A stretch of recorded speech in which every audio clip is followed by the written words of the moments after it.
Good afternoon, YouTube viewers and subscribers. So after some subscribers and friends had suggested in previous videos, I don't know, throughout the years, about actually me doing something to better control my throttle on my stand, I decided to go ahead and just try something different because I was kind of in need of something I could do with my hands because the weather's been so crappy, and something I could do just sitting in the house, and I really didn't have any engines to take apart. So what I've done here is I went and I purchased 3 cheapo servo testers. These were $3.75 a piece on eBay. And I think it was actually my friend Uva that suggested using a servo tester as the throttle control. So what I did was I've got an old Airtronics 72 megahertz radio that I bought a few years ago, new in box, if you can believe that. And those of you that have been flying for many years, not the newer folks, they wouldn't know what this is. In the old days, when you used to buy a radio system, it actually came with stuff. It came with a transmitter, a receiver, a battery pack, switch, servos, and a tray, a servo tray.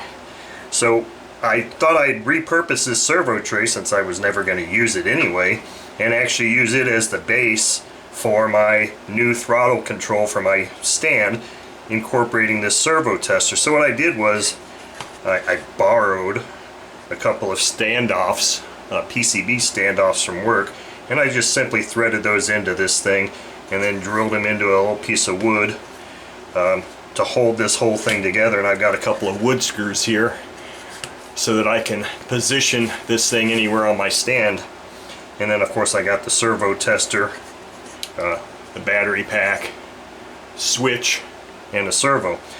Now you may be like, why in the hell haven't you done this a long time ago instead of always fumbling around like I usually do? And one of the reasons I haven't done this before is because there are many times, and I do like the KISS principle, keeping things simple. And this obviously adds a little bit of complexity to running my engines, because now I have to make sure that I've got a battery pack that's charged up and ready to go. And the other thing that's a big kicker here is that I may on a whim just say, you know, I see this engine, I want to go run that, and I want to go out and run it right now.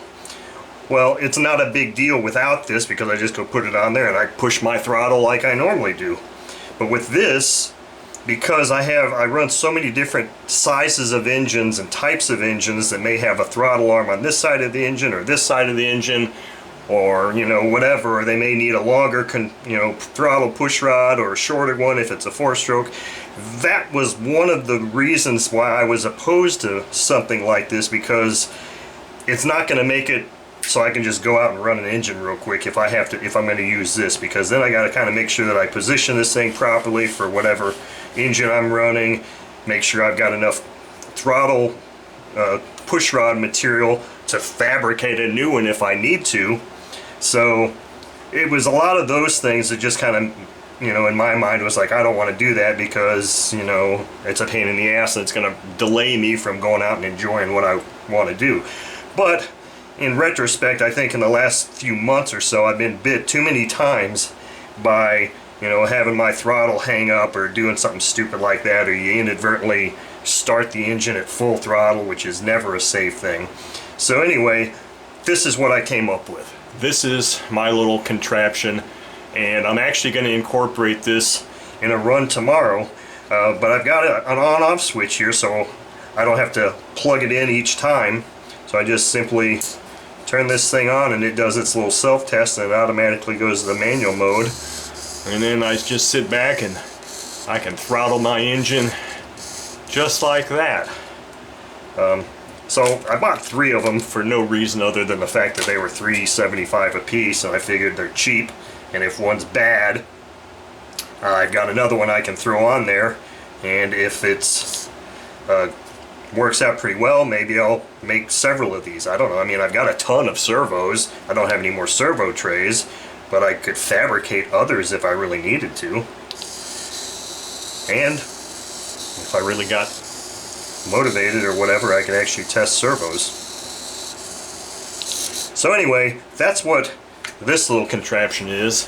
So now, since I've got the OS FT240 engine mounted on the stand and ready for a run, I'm going to go put this on there and test that out, and then we'll do that run tomorrow with this new real high-tech thrown together little throttle control for my test stand. Thank you for watching.